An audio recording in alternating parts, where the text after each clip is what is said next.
Weeks of Palestinian protests are set to culminate today. Palestinians call it Nakba Day, the anniversary of what they call the catastrophe, the independence of Israel.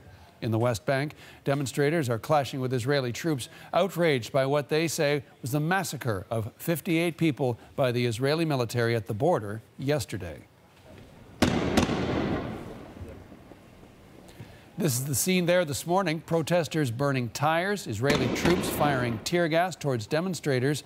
But on the Gaza-Israeli border, a much calmer scene than the one saw yesterday as people there bury those who were killed. Our Middle East correspondent Derek Stoffel has more from near Beit Hanun in northern Gaza.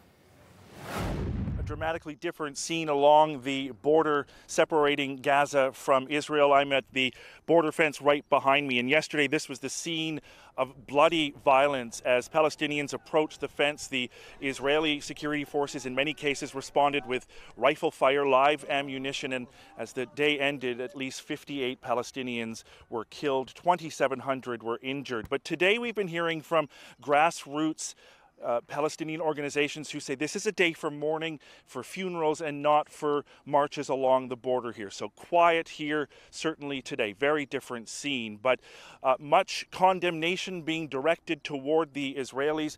Amnesty International and Human Rights Watch have both accused the Israeli military of acting with excessive force, and Doctors Without Borders describes what happened yesterday here as a bloodbath. But we are hearing from Israel's Prime Minister Benjamin Netanyahu defending his military, saying it is indeed the right of every sovereign nation to defend its borders. We will see more international reaction to what happened in Gaza later today as the UN Security Council meets in New York, an emergency session to discuss Gaza.